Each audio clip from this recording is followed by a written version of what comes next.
د خیبر ایجنسی نه یو بل بنده دا تپوس کوي چې د سحر فرض منځ شروع وي جمع ولاړه وي نو سنت کول پکار دي او کنه جمع سره شاملېدل پکار دي. دا سحر د سنتو تاکید په احادیثو کې راغلی دی او دارنګې د جمع هم فضیلت او تاکید احادیثو کې راغلی دی. دی وجې نه کوشش کول پکار دي چې دا دواړه فضیلتونه په یو ځل باندې حاصلی شي. په سنت د علی وکړي چې د ده دا امید وي چې یو رکات را لاندې کولی شم یا کم از کم د دې فرضو قاعده را لاندې کولی شم نو سنت دې وکړي. که قاعده هم نه لاندې کېږي ټوله جمع ترې نه ځي نو بیا دې سنت پرېږدي. که قاعده لاندې کولی شي نو سنت دې وکړي. دا جمرود یو بنده دا تپوس کوي چې د هر منځ سره یو قضا منځ کول دا به بهتر وي او که نفل کول به بهتر وي. که قضا منځونه کوم نو بیا رانه نفل پاتې کېږي. د چا په ذمه باندې چې قضا منځونه پاتې وي نو د دپاره د نفلو په نسبت باندې دا قضا منځونه راګرځول دا افضل دي او بهتر دي. د بادیزو سټاپ نه یو بل بنده دا تپوس کوي چې کومو خلکو باندې سلام اچول منع دي. چاته سلام کول نه دي پکار. کم بنده چې د جواب ورکولو نه عاجز وي یعنی د سلام جواب کولی نشي وعلیکم السلام ویل نشي حقیقتا عاجز وي لکه یو بنده په خوراک سکاک کې مشغول دی نو دی جواب نشي کولی نو دته سلام مکوه. دی وخت کې سلام کول منع دي. یا شرعا عاجز وي لکه یو بنده په مانځه ولاړ دی یا بانګ وی یا اقامت کوي یا ذکر کوي تلاوت کوي یا د دینی علمونو تعلیم او تعلم کې مشغول دی خپل سبق چانوي یا بل ته سبق خي نو دی شرعا عاجز دی د جواب کولو نو دی وخت کې به ورته څوک سلام نه کوي. دارنګې قاضي چې په مجلس د قضا کې ناست وي فیصلې کوي نو مدعی او مدعا علیه دی سلام نه کوي. په مجلس د قضا کې فریقین د سلام نه کوي. پیغلې زنانه چې هغه پردی وي خور مور لور وغیره نه ده غیر محرم زنانه دي نه هغې ته سلام کول منع دي. یا یو بنده بې حجابه او بې پردی وي نو ده ته سلام کول منع دي. یا بنده اودسماتي ته ناست وي که وړوکې اودسماتۍ که لوی اودسماتۍ نو ده ته سلام منع دی. او دارنګې تاش وغیره چې څوک کوي شطرنج تاش وغیره په دې لوبه کې مشغول وي نو ده ته سلام منع. او هغه سړی چې هغه د خپلې بیبي سره په خبرو اترو مشغول دی نو ده ته هم سلام منع دی.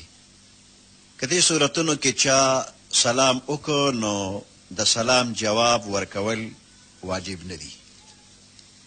دا جمرود نه یو بنده تپوس کوي چې د جمعې په ورځ مانځه کې څو رکاته دي. آخري 2 رکاتو سنتو څه حکم دی؟ د جمعې مونځ 4 رکاته سنت موکده د فرضو نه مخکې دي 4 رکاته سنت موکده د فرضو نه رستو دي او د هغې نه رستو 2 رکاته نور هم سنت موکده دي. په دې کې د امامانو اختلاف دی خو مفتابهي قول دا دی چې دغه اخیری 2 رکاته سنت لوستل دا هم افضل دی او په دغه 2 رکاتو کې به هم جمعه یادی دا د جمعې 2 رکاته دي. دا سخی پوری جمرود یو بنده سوال کوي که یو غل ډاکو مړ شي نو د هغه جنازه او غسل کیږي او کنه؟ داسې بنده چې مړ شي نو د کلي یو څو کسان دی په ده باندې د جنازې مونځ وکړي او د کلي چې کوم خاص مشران دي او خاص علما دي هغوی باندې ضروري نه ده چې د ده جنازه دي وکړي ځکه چې جنازه فرض کفایي ده. نو یو څو کسانو چې د جنازې مونځ وکړه د ټول کلي غاړه خلاصه ده. خو دا سړی چې غل او ډاکو دی نو دی قابل احترام نه دی قابل اکرام نه دی. نو خاص نیکان بزرگان علما د کلي مشران هغوی دې د جنازه نه کوي او داسې عام یو څو بندیان د جنازه وکړي. بل بنده وزیر ډنډ جمرود نه تپوس کوي چې د جنازې مونځ په وخت کې بعضې خلک د سپلی یې پخپو وي او جنازه کوي، بعضې سپلی وباسي د هغې د پاسه ودرېږي. نو سپلو سره جنازه کېږي او که نه کېږي؟ که بنده سپلی پخپو کړي وي، پیزار یې پخپو وي یا پیزار یې وویسته او په هغې د پاسه یې خپې کېښودې او مونځ یې کو. نو په دې دواړو صورتونو کې د دې پیزار پاکوالی ضروري دی. یعنې که دا د ګندګۍ نه دا پیزار پاک وي نو پخپو یې دي یا د دې پیزار د پاسه ولاړ دی نو مونځ وشو. او که دا پیزار ګنده و، په دې کې ګندګي وه، نو بیا په دې پیزار کې د جنازې مونځ ونه شو. دا کارخانه و مارکیټ دغه ځای نه یو بنده تپوس کوي چې قرآن مجید لا ترتیب چا ورکړی دی؟ قرآن مجید باندې دا زبر زیر پیش چا لګولی دي؟ کله یې لګولی دي؟ قرآن مجید لا اول ابو بکر صدیق رضی الله تعالی عنہ د صحابه کرامو په کمیټه باندې ترتیب ورکړی دی. آیاتونه سورتونه په هغه ترتیب کم چې پیغمبر علیه السلام کاتب وحی ته بخو چې دا فلانی آیات د فلانی صورت د فلانی آیات نه مخکې د فلانی صورت د فلانی آیات نه وروسته ولیکه. نو کاتب وحی صحابه کرامو هغه آیاتونه به لیکل، خو کتابي شکل نو، مختلف سیزونو باندې، کله کاغذ باندې، کله کاڼي باندې، کله سرمن باندې، کله اډوکو باندې به لیکل کېده او په یاد باندې هم و. نو ابو بکر صدیق رضی الله تعالی عنہ د صحابه کرامو په یو کمیټه باندې قرآن شریف کتابي شکل کې ولیکه. خو په دغه کتاب کې، په دغه مصحف کې د ګڼو قرائتونو لحاظ ساتلی شوی. بیا د حضرت عثمان رضی الله تعالی عنہ په دور کې دوباره دې له یو ترتیب ورکړی شو چې په هغې کې د قریشو د قرائت مطابق لیکل وشو او بیا د هغې مختلف نسخې مختلفو دارالخلافو ته ولیږلې شوې. زبر زیر پیش د ټولو نه اول ابوالاسود د علی رحمت الله علیه کړي دي او بعضې وایي چې دا کار حجاج ابن یوسف کړی دی په یحیی ابن یعمر او په نصر ابن عاصم اللیسی باندې کړی دی. یو بنده د جمرود سوال کوي چې یو جینۍ د ګواهانو په موجودګۍ کې هلک ته ووایي چې په دومره مهر زه خپله نکاح تا سره کوم او هلک ورته وایي چې ما قبوله کړې، نو دا نکاح جایز ده او که جایز نه ده؟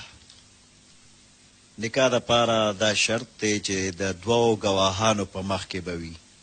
ایجاب قبول به د دوو ګواهانو په مخ کې وشي چې دا دوه ګواهان سړي وي او اصیل وي، غلامان نه وي، یا یو سړی او دوه ښځې د هغوی په مخ کې ایجاب او قبول وشي نو نکاح شرعا صحیح ده. بل یو بنده تپوس کوي چې تعویز وغیرہ په ذریعه باندې غل معلومیږي او که نه؟ په شریعت کې په غل باندې غلا ثابتېدو دپاره یا خو د دغه غل خپل اقرار دی چې او ما غلا کړې ده، یا دوه ګواهان معتبر چې هغوی شهادت وکړي چې د فلاني د فلاني ځای نه د فلاني کس نه غلا کړې ده. نو د دوو شاهدانو په شهادت یا د دې سړي په خپل اقرار باندې به په دغه غلا ثابتېږي. اوس د دې نه علاوه که څوک عملیات کوي په هغې باندې غل معلوموي نو شرعا په دې سړي باندې غلا ثابتېږي نه. په هره طریقه چې عملیات وي غلا په هغې باندې ثابتېږي نه. د جمرود یو بنده تپوس کوي چې یو داسې بیماري چې د هغې دپاره شراب څکل ضروري وي، دغه بنده په شرابو ژوندی پاتې کېږي، نو داسې حالت کې د شریعت څه حکم دی؟ شراب نجس دی، پلیت دی، په دې کې شفا نشته دی. بیا هم که یو بنده سخت بیمار دی او یو دیندار تجربه کار ماهر ډاکټر دا تجویز وکړي چې د شرابو نه علاوه په بله طریقه د علاج نه کیږي، نو د مجبورۍ په طور باندې بقدر ضرورت اجازت شته، خو عام طور باندې شراب و علاج د څوک کوي نه. یو بنده دا سوال کړی دی که یو هلک جهاد ته ځي او مور پلار ورله اجازت نه ورکوي، د ده لپاره څه حکم دی؟ جهاد کله فرض عین وي او کله فرض کفایي وي. چې کله جهاد فرض عین نه وي، فرض کفایي په درجه کې وي، نو دغه وخت کې دا هلک د مور پلار د اجازت نه بغیر جهاد له دې ځي نه. او که فرض عین شي نو بیا د مور پلار اجازت ته ضرورت نشته، لاړ دي شي. یو بنده وایي چې په کور کې ماشومانو ته د یو زنانه پی سکل، دې هکله څه مسله ده؟ کومې زنانه چې یو ماشوم له خپل پی ورکړل، نو دغه ماشوم د دې زنانه رضاعي زوی شو. څنګه چې خپل زامن لوڼه دي، نو دقه شانتې دا ماشوم یا ماشومه زوی لور رضاعي شو. د دې ماشوم که دا هلک دی، نو د دې زنانه د لوریانو سره د نوسو سره نکاح یې نه کیږي. او که دا ماشومه ده، د زنانه ورله پی ورکړل، نو دا ماشومه د دې زنانه لور شوه، نو د دې زنانه د زامنو سره یې نکاح نه کیږي. یو سړي خپلې ښځې ته په مهر کې 2 لکه روپۍ 20 تولې کالې او د ده د پلار په جایداد کې حصه مهر کې ورکړله، روپۍ، کالي او جایداد. اوس د دې ښځې د خاوند وفات شو، نو دغه ښځه د خپل سخر نه د دې څیزونو مطالبه کوي، جایز ده او که ناجایز. د کوم څیزونه چې د دې په مهر کې مقرر شوي دي د نکاح په وخت کې لیکلي شوي دي او که نه دي لیکلي شوي، نو د هغې څیزونو مطالبه د دې حق بجانب ده. د خپل مهر مطالبه کولی شي. په مهر باندې په دې مرګ باندې د دې ښځې مهر ساقطېږي نه. که خاوند مړ شو نو د ښځې مهر غورځېږي نه. د مانځه په دوران کې یا قرآن شریف ویلو په وخت کې په ریډیو درس اورېدل جایز دی او که نه؟ کم وخت کې چې بنده مونځ کوي، نو د مانځه په دوران کې به دې درس ته غوږ نه ږدي، خپل مانځه ته به توجه کوي. داسې وخت کې به دې دغه درس پرېږدي، ځکه چې په یو وخت کې د بنده توجه یو ځای ته کېږي، نو یا به مانځه ته توجه کوي یا به درس ته توجه کوي. نو درس پرېږده، د خپل مانځه ته توجه وکړه.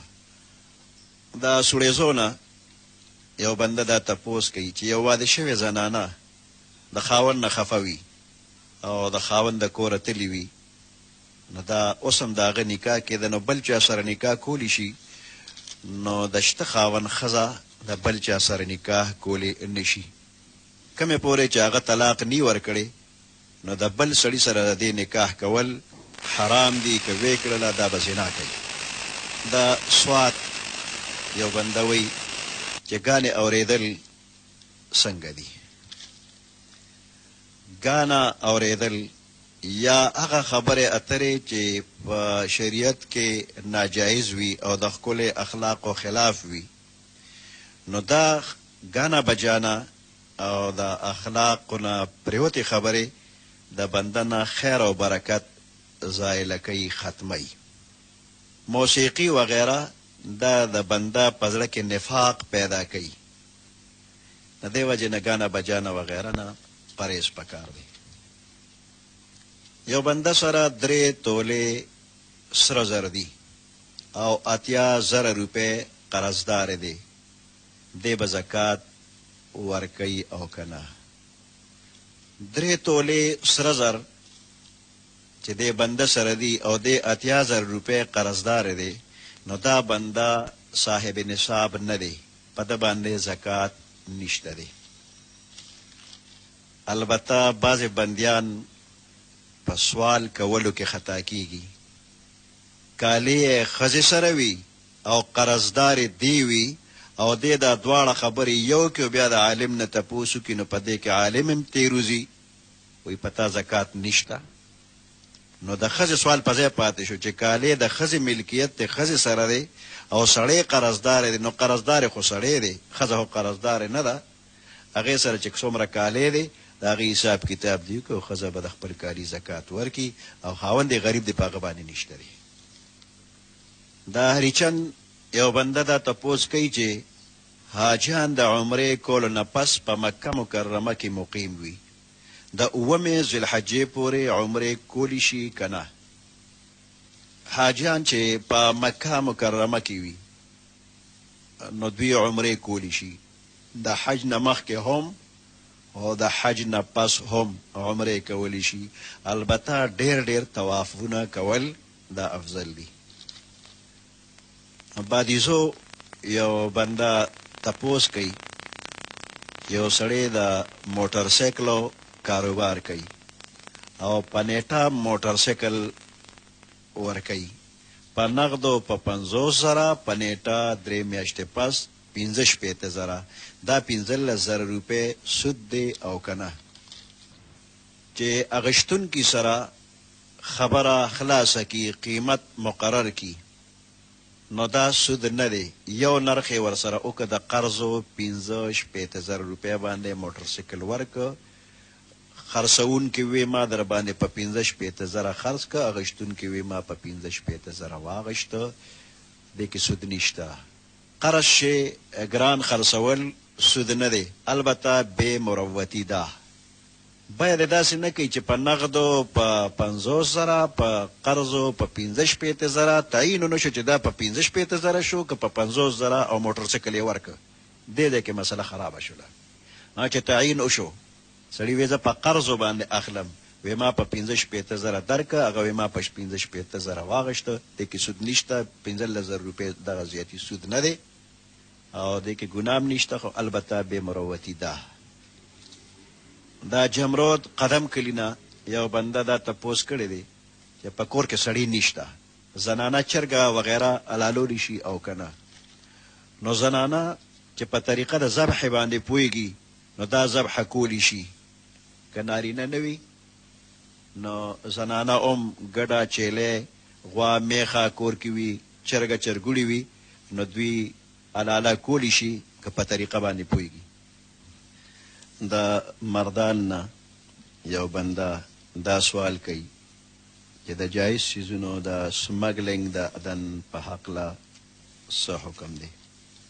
سمګلینګ کې د حکومت د قانون خلاف ورزی ده او د ملک د پاره نقصان هم دی او د سمګلر د عزت د پاره پکې خطره هم ده. د دې وجې نه سمګلینګ ناجایز. د داسې مال اغشتل او خرڅول، په دې کې تعاون کول هم ناجایز. البته دې کې چې کومه ګټه حاصله شوله نو هغه حرامه نه ده. دې بنده سره خوراک سکاک کول دې کې هم څه ګناه نشته دی.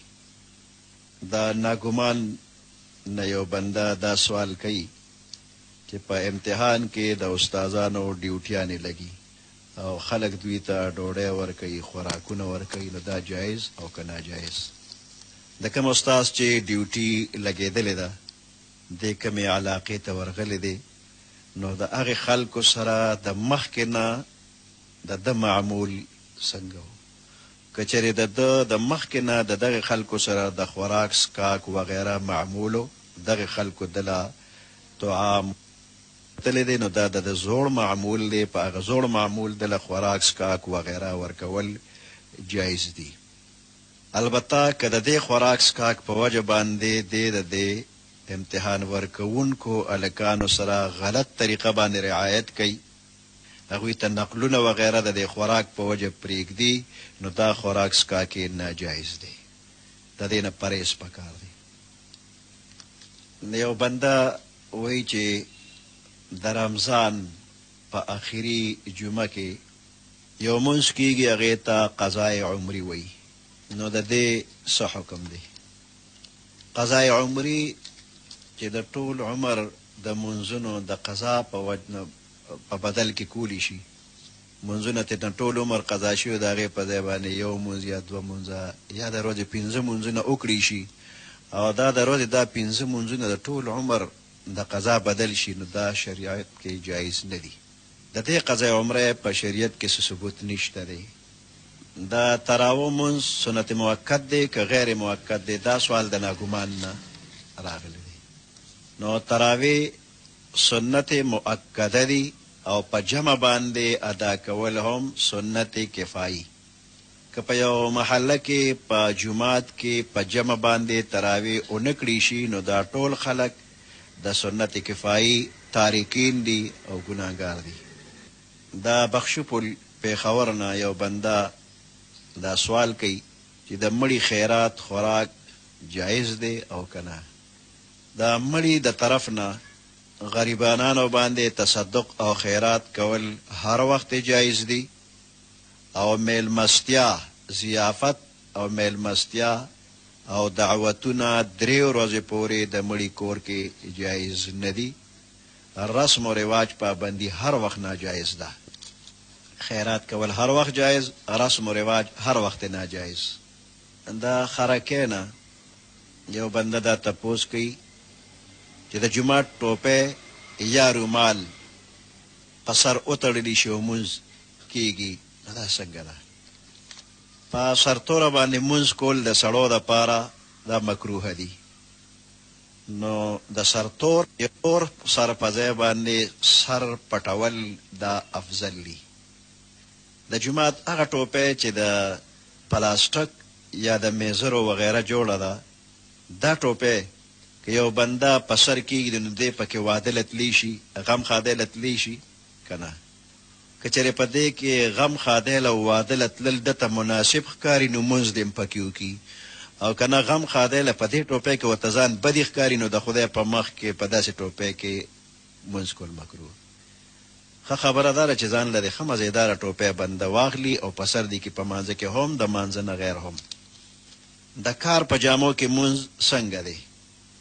نو د کار په دې خیرنو جامو کې مونځ مکروه دی. مانځه ته چې ودرېږې نو ښکلې جامې ښکلې لباس واچوه. یو بنده وایي چې یو بنده سپینه ګیره ده، په دې نکریزې لګول څنګه دي؟ نو نکریزې لګول جایز دي. سړی په ګیره باندې نکریزې لګوي او دې لګوي جایز دي. البته خالص تور رنګ لګول جایز نه دي.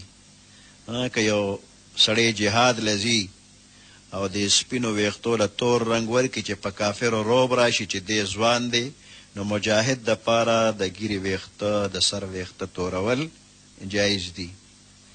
یا یو سړي ګیره سپینه ده او ښځه پیغله ده او هغه ورته وایي چې ویښته تور کا، نو د دې ښځې په وینا باندې سړی ګیرې له تور رنګ ورکولی شي. دا دوه عذره شرعا د دې په وجه باندې ګیره تورول جایز دي. خالص تور رنګ ښه نه دی، مجاهد له یا د پیغلې ښځې خاوند له جایز. د دې نه علاوه که د نکریزې او تور رنګ ګډ کړي شي او نسواري رنګ ته جوړ کړي شي، خالص تور رنګ نه وي نسواري رنګ وي، دا جایز.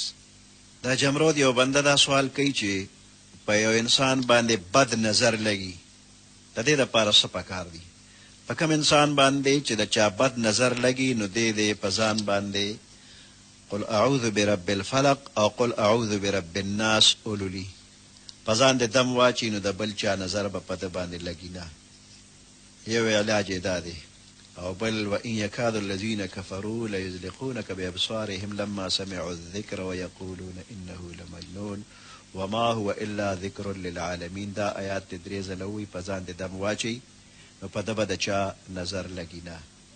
که یو نظرباز سړي وي هغه په خلکو باندې نظر اچوي او خلکو ته نقصان رسیږي نو هغه له څه پکار دي؟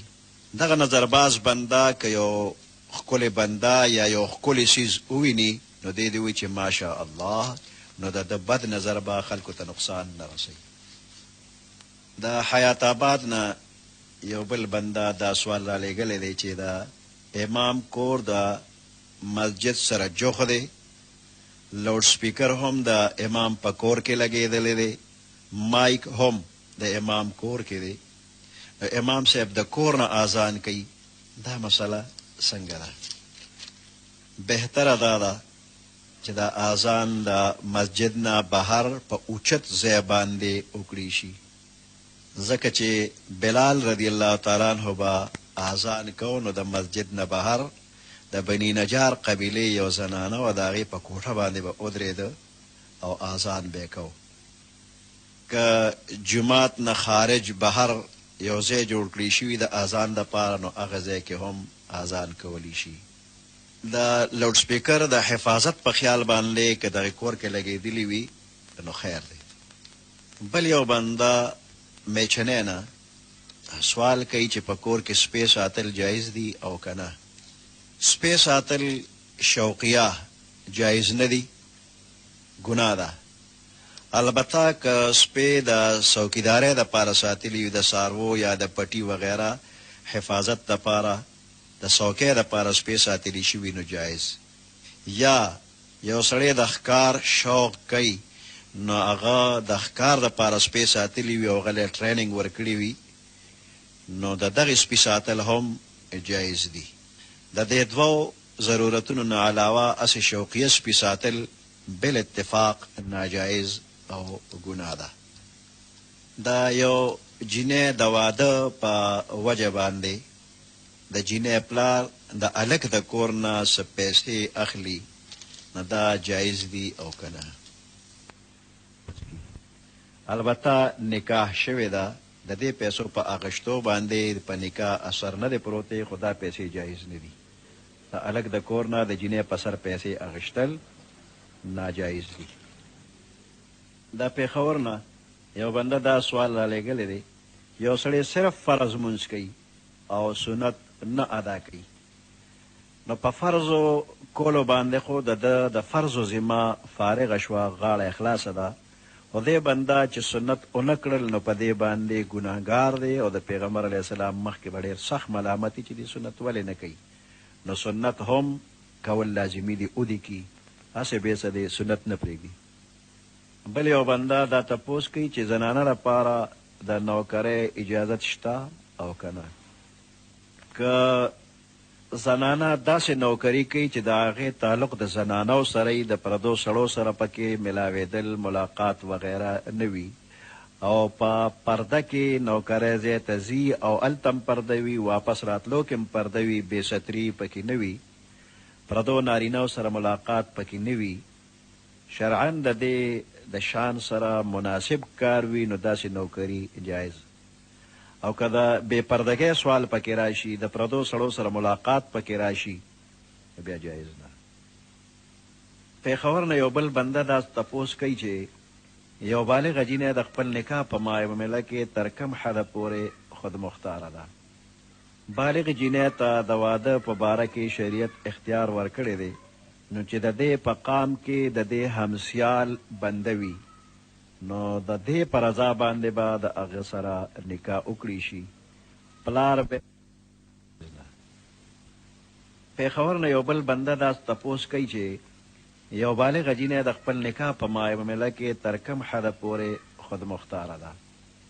بالغ جینۍ ته د واده په باره کې شریعت اختیار ورکړی دی نو چې د دې په قام کې د دې همسیال بنده وي نو د دې په رضا باندې به د هغه سره نکاح وکړي شي. پلار به په داسې ځای نه مجبوري چې هغه ځای د دې خوښ نه وي او پلار یې په زور باندې ورکوي. پلار یا بل کس په زور دی ورکوي نه چې د دې پې رضا نه وي. که د دې رضا نه وي او دا بالغه وي غیر د رضامندۍ نه بل چا نکاح وکړه، دا نکاح نامنظور ده، شوې نه ده. البته که دې د نکاح په وخت کې اجازت وکړه نو دا نکاح شوې ده، بیا د دې اختیار ختم شو، خو بل څوک د دا مجبورۍ نه. یو بنده دا تپوس کوي چې د یوې زنانه خاوند مړ شو او د بل سړي سره نکاح وکړله نو د هغې مخکیني مړ شوي خاوند په ترکه کې د دې حصه شته او که نه. مخکیني خاوند سره چې کله د دې نکاح وشوله نو مهر خو لازم شو. اوس دغه مړ خاوند که د مال مالکو نو په میراث کې د دې کونډې ښځې حصه شته. که د دغې مړي بچي وو نو د دې ښځې 8 حصه او که بچي یې نو د دې ښځې 4 حصه. نو په دویم خاوند کولو باندې د لومبني خاوند د مال نه ترکې نه محروم کېدل نشته دی. د هغه مړ خاوند نه به مهر هم اخلي او د هغه په مال کې به د میراث حصه هم اخلي، محرومه کېږي به نه. دا ملاسو نه یو بل بنده دا سوال کړی دی چې د سند په علاقه کې داسې رواج دی چې یو زنانه د خاوند د قبیلې نه نه وي، نو هغې ته د خاوند د مال نه حصه او میراث نه ورکېږي. نو داسې کول شرعا جایز دي که ناجایز؟ اسلامي قانون کې که دا ښځه د سړي د قام او قبیلې او خاندان نه دا او که نه ده، خو چې نکاح یې وشوله نو دا د دې سړي ښځه شوله. مهر هم د دې حق دی، او که دا سړی وفات شي نو د دې ښځې په میراث کې هم حق شته. د خاندان نه دا یا نه ده، دا سوال نشته دی. دا رواج غلط دی، د شریعت نه مخالف دی. دا باڼې نه یو بل بنده دا سوال کوي نیا نوسي ته پی ورکولی شي او که نه.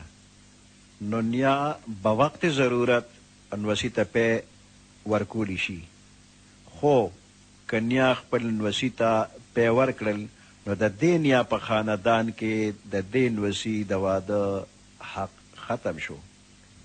دا نوسي د دې نیا په خاندان کې واده نشي کولی. د تره لور کوي که د ترور لور کوي که د ماما لور کوي، خو چې د دغه نیا بچي دي نو څوک به خورزه شي او څوک به خورزه، څوک رواره وغیره رضاعت په مسله کې، نو نکاح یې کېږي نه. نو د دې نیا د خاندان نه بهر به دا ماشوم بیا واده کوي. دارنګې رواندار لیور ته پی ورکولی شي. ماشوم لیور که د ده د پیو بل څوک نی نو دا رواندار وله پی ورکولی شي، خو د رضاعت مسله چې پکې راشي وروسته پکې دغه پیچیدګي راځي چې د نکاح انتظام به دې خاندان نه بهر وي. یو مور د لور رشته په شرط سره ورکړه، و لور دغه رشته ونه منله او د خپلې مرضۍ نکاح یې وکړه. داسې صورت کې دا جینۍ نافرمانه ده او که نه؟ جینۍ چې عاقله بالغه وي نو دا د خپلې خوښې بنده سره نکاح کولی شي. که دغه بنده د شریعت موافق صحیح و او دې جینۍ ورسره نکاح کړي نو دا د مور نافرمانه نه حسابېږي. او که مور چاله ورکوله شرعا هغه بنده نیک و او دې جینۍ چېرته ګډوډ بنده سره نکاح کوله نو اوس دا د مور نافرمانه حسابېږي. یو بل بنده دا سوال کوي چې د وړوکي اختر په ورځ روژه نیول څه حیثیت لري؟ د ورکوټي اختر په لومبۍ ورځ باندې شرعا روژه نیول جایز نه دي، او د لوی اختر لومبنۍ ورځ، دویمه، دریمه او څلورمه ورځ باندې هم روژه نیول جایز نه دي. په کال کې دا 15 ورځې دي چې په دې کې روژې نیول جایز نه دي. دې ته ایام منهیه وایي. د ورکوټي اختر لومبۍ ورځ روژه مه نیسه، نو که په دویمه دریمه څوک روژه نیسي اجازت دی. د لوی اختر په لومبنۍ ورځ باندې د صبح صادق نه تر قربانۍ وخته پورې خلک خوراک سکاک نه کوي. دې ته نیمه روژه یا ساختي روژه خلک وایي. دا ټکې غلط دی. دا روژه نه بلکې دې ته امساک وایي. ثواب پکې شته خو روژه نه ده. روژې نوم وله مه ورکوئ. بل یو بنده دا تپوس کوي چې د ماسپښین او مازدیګر په وخت کې په مونځ کې امام جهر نه کوي، د دې څه وجه ده؟ په مکه مکرمه کې پیغمبر علیه السلام چې به مونځ کو په مانځه کې به یې جهر کو، نو کافرانو چې به د قرات آواز واورېده نو رابغلل، نو پیغمبر علیه السلام او صحابه کرامو ته به تکلیف رسو. نو الله پاک حکم وکړ چې د ماسپښین او مازدیګر په مونځونو کې جهر مه کوئ چې دا کافران نه اوري او تاسو نه تنګوي. د ماښام په وخت کې به د کافرانو شرابونه وغیره سکل، په هغې به مشغول وو، او ماسخوتن به بیا نشه شوي وو، او د سهار به اوده پراته وو. نو د ماښام، ماسخوتن او سهار مانځه کې جهر په خپل حال پاتې شو، او د ماسپښین او مازدیګر جهر د کافرو د تکلیف رسولو په وجه باندې منع شو، تر اوسه پورې منع دی. د ماسپښین د جمعې په ورځ باندې بیا جهر په جمعه کې ولې دی؟ نو په مکه مکرمه کې د جمعې مونځ نه و، مدینه منورې ته چې صحابه کرام او پیغمبر علیه السلام ورسېدل نو په هغه ځای کې د جمعې مونځ شروع شو او په مدینه منوره کې د کافرو روب داب نو نو په هغې جمعې مانځه کې جهر شروع شو. عام ورځو کې د کافرو په وجه د ماسپښین مونځ کې خاموشي راغلی ده او د جمعې مونځ په داسې ځای کې شروع شو چې د کافرو غلبه پکې نه وه، نو هلته جهر په خپل حال پاتې شو. جمرود نه یو بل بنده دا تپوس کوي چې یو انسان ډېر کلکه توبه وویستله، توبهګار شو، په صدق یې توبه وویستله خو د هغې نه وروستو بیا ترې نه ګناه وشوله، توبه یې ماتې شوله. د ده باره کې څه حکم دی؟ ده چې مخکې په صدق کومه توبه ایستې ده هغه الله ته قبوله ده او انسان نه سهوه وشوله او د ګناه کار یې بیا وکړه، بیا دې په صدق توبه وباسي، دا توبه به هم الله پاک قبوله کړي. دا به تاسو ته پېښور ښار کې بیرون کچرې ګیټ اشرف روډ سره فقیر خان ناصر خان کیسټ هاوس کې د ناصر خان او حیدر خان سره ملاویږي.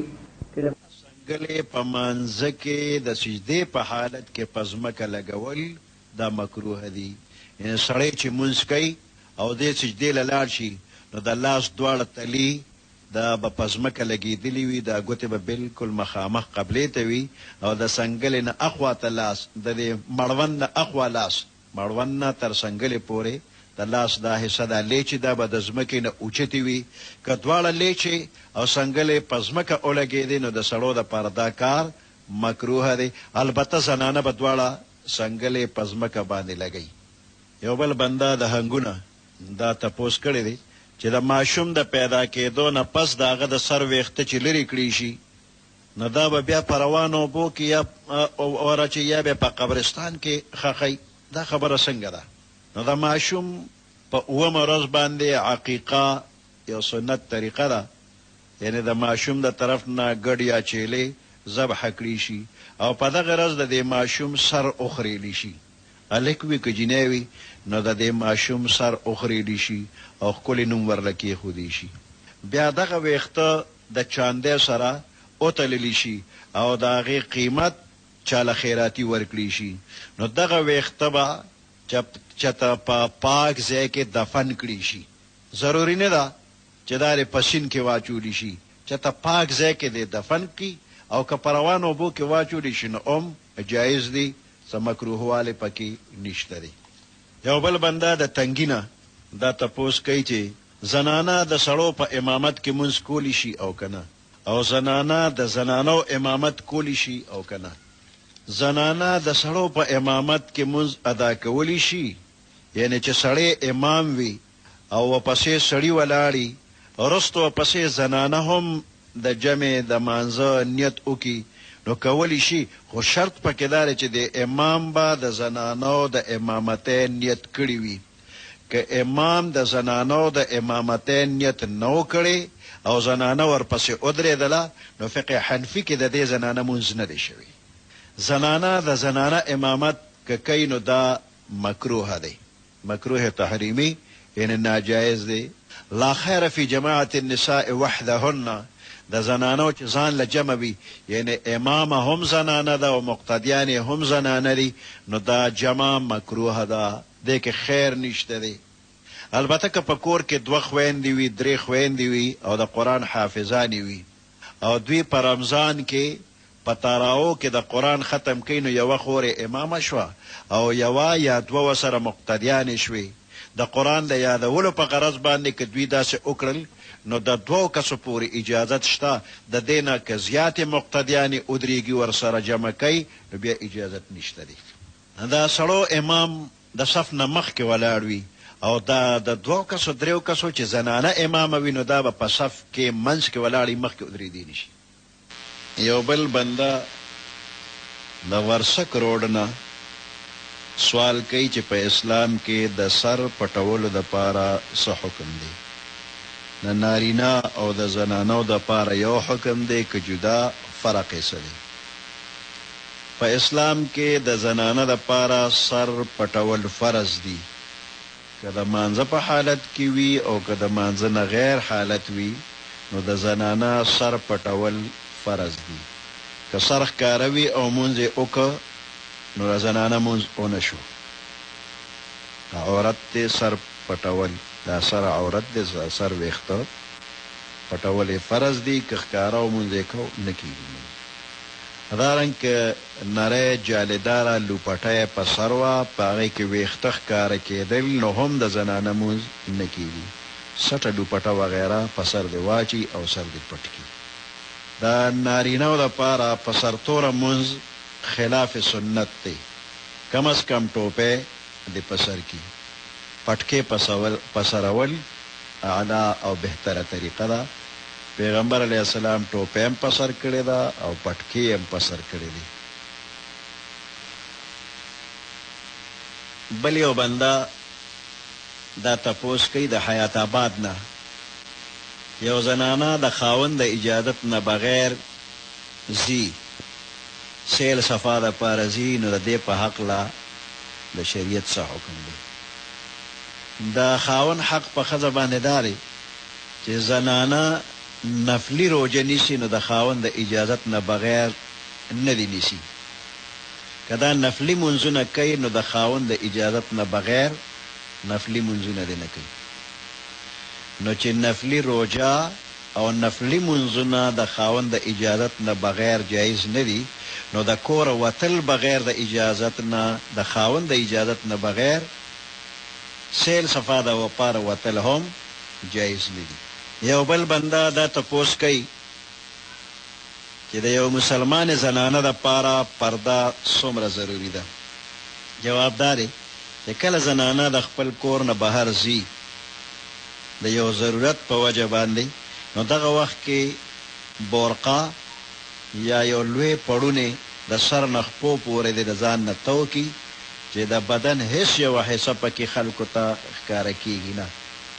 سورة احزاب کې الله فرمایي یا ایها النبی قل لازواجک و بناتک و نساء المؤمنین یدنین علیهن من جلابیبهن. اے پیغمبر علیہ السلام ته خپلو بیبیانو ته او خپلو لوریانو ته او عامو مسلمانانو زنانو ته حکم ورکړه چې دوی د خپل پړونې استعمال کړي. جلباب هغه لوی څادر ته وایي چې د سر نه خپو پورې زنانه پکې پټېږي. عبدالله ابن عباس رضی الله تعالی عنهما د دې پړونې اندازه داسې بیانوي چې د سر نه خپو پورې به پکې د زنانه پټه وي، مخ به یې پټ وي، پوزه به یې پکې پټه وي، صرف یوه سترګه به ښکاري چې په یو سترګه باندې دا ځان ته لار معلوموي. نو چې کله زنانه د یو ضرورت په وجه باندې د کوره وځي، نو دقومره پرده دې وکړي. بل یو بنده د پاوګي دا سوال کوي چې روجه بندول د اذان سره پکار دي که د اذان نه مخکې؟ پېشمني کې روجه بندول د اذان سره پکار دي که د اذان نه مخکې؟ یا داسې چې 15 منټه مخکې د جومات په لوډ سپیکر اعلان وشي چې روجه بند کړي او موږ سره همدقه 15 منټه پاتې وي چې دې کې خوراک وکړو، نو دې کې څه حکم دی؟ د پېشمني دپاره وقت شریعت متعین کړی دی چې هغه صبح صادق دی. بیا د هغې اندازې په دې مروجه نقشو کې لیکلی شوي وي. که په خپله څوک ټیم پیژني خو په خپله دې معلوم کړي، که نه پیژني نو دغې نقشو مطابق د پېشمني اخري ټیم خولی شوي وي. نو دغه وقت متعین دی. اوس دا ګوګو وهل یا د جومات نه اذان د هغه وخت داخلېدو یو علامه ده چې د چا ګړی صحیح وي، خپلې ګړی ته دې وګوري چې دا ګوګو وهل یا دا بانګ په صحیح ټیم باندې شوی دی او که نه. که په صحیح ټیم باندې ګوګو والی شو یا بانګ وویلی شو، نو د خوراک وخت بالکل ختم شوی دی. اوس دې نه پس خوراک کول په دې به روجه ماته شي. د اذان په وخت کې خوراک کول په دې روجه ماتیږي، روجه ونه شوله. د مردان نه یو بنده دا سوال کوي چې د شهادت او د شهید په حقله اسلامي تعلیمات سوی. دا شهید 3 قسمونه دي. اول دنیوي شهید، یعنی د دنیا احکام په د شهید نافذ کیږي. نه دا هغه شهید دی چې دله به غسل نه ورکیږي، خاص کفن به ورته اغوستی نشي، خپلو جامو کې به دفن شي او غسل به نه ورکېږي. د تعریف دار چې دا عاقل بالغ مسلمان چې د پاکۍ په حالت کې په ظلم باندې قتل کړي شي په داسې آله چې په هغې باندې عموما وجل کېږي لکه وسلې، چاړه، چاکو، ټوپک، تماچا وغیره، او د ده په دې قتل باندې مال یعنی دیت لازمیږي، او د گزار نه وروسته د درنګ تیر کړی نه دی او وفات شو، نو دې ته دنیایي شهید وایي. دله به غسل نه ورکېږي او په خپلو جامو کې به کفن کړي شي، مستقل کفن به ورله نه وي، خاص کفن نه. دویم قسم شهید هغه دی چې په ده باندې اخروي احکام د شهید نافذ کېږي، یعنی په آخرت کې ثواب کېږي او د دنیا کې پې د شهید احکام نه وي. د هغې مثال به داسې لکه په طاعون باندې یو بنده وفات شو، د ګېډې په بیماری وفات شو، په اوبو کې، په سیند کې، په نیر کې، په ارټ کې، په کوی کې، په تالاب کې ډوب شو، غریق ورته وایي، په اور سوځېده. نو دا قسمه په بیمارو کې چې بندیان وفات شي نو دته د آخرت د شهادت مرتبه ملو ده، د دنیا نه. یا یو زنانه د ماشوم په پیدا کېدو کې وفات شوله. دریم قسم شهید هغه چې د دنیا شهید دی، د آخرت دواړه احکام پې راځي. هغه بنده دی چې د الله په لار کې د کافرو سره د جهاد په موقع باندې ووجلی شو، نو دی دنیوي اخروي شهید دی، او د نیت او اراده هم صحیح وي، نو د باندې د دنیا او د آخرت د شهید اطلاق کېږي. د مردان نه بل یو بنده دا سوال کوي چې بعضې سړي د خولې نه ښځې ته دا الفاظ وخیږي چې مورې، نو ښځې ته مور ویل د دې څه حکم دی؟ نو داسې الفاظ خپلې ښځې ته ویل مکروه دي. مور یا خور ویل دا مکروه دي، البته په دې الفاظو باندې به طلاق واقع نشي. د نوښار نه یو بل بنده دا تپوس کوي چې فرقه بندي د اسلامي تعلیماتو په رڼا کې د الله حکم دار چې واعتصموا بحبل الله جمیعا ولا تفرقوا، د الله رسۍ ښه مضبوطه ونیسئ. واعتصموا بحبل الله، د الله په رسۍ باندې یعنې دین اسلام باندې منګولې ولګوئ، مضبوطې ونیسئ. ولا تفرقوا، ډلې ډلې کېږئ ما. اول وایي چې د الله رسۍ دا ونیسئ، او بیا وایي ولا تفرقوا، خپلو کې اختلافات، تفرقه، ډله بازي. ټولو مسلمانانو ته د الله حکم دار چې په اتفاق اوسېږئ، جدا کېږئ ما، یو موټی شئ، د الله حکمونه ومنئ. د صدر ګړی پېښور نه یو بنده د ذخیره اندوزۍ په حق کې تپوس کوي چې کله په یو قوم باندې د غلې وغیره تنګسیا راشي او دغه وخت کې د دکاندارو وغیره سره مال پروت وي او دی یې نه خرڅوي، په دې قوم باندې مصنوعي ګراني راوستو دپاره ذخیره کې مالونه، نو دا ذخیره کول شرعا حرام. د عوامو ضرورت پوره کول پکار دی او د ګرانوالي په تمه باندې څه کېښودل جایز نه دي. البته که د خوراک اشیا وغیره عام خلکو ته کلو مارکیټ کې په اسانه باندې ملاویږي او بیا دغه وخت کې یو بنده څه کېږي چې وروسته به یې خرڅ کړم ګران به خرڅ شي، نو دا ذخیره اندوزي ګناه نه ده. دا بټګرام نه یو بل بنده دا سوال کوي چې د غریبۍ د وجې نه خپل بچي قتلول څنګه دي؟ دا جاهلیت په زمانه کې یو غلط رسم و چې د چا به لور پیدا شوله نو دی به شرمېده چې دا به غټه شي، بیا به دا واده شي، د دې به خاوند را روان وي، نو خلک به چې دا د فلاني د لور خاوند دی، نو زه به څه کومه؟ نو د دغې شرم نه د ځان بچ کولو دپاره خپله ماشومه لور جمدی به یې ښخه کړله. نو دا د بچو د وجلو یو غلط رسم د جاهلیت په زمانه کې و. دویم کله کله به بنده ویل چې زما خپل حال دی وخت کې خوښه دی، خو آینده زمانه کې که زه غریب شمه نو زما دا بچي به څه خوري، دی له به د کمې پیدا کوم، نو د دې یارې نه به خپل بچي قتل کړل چې دوی زما نه خوراک غواړي. دا هم د جاهلیت د زمانې یو طریقه وه.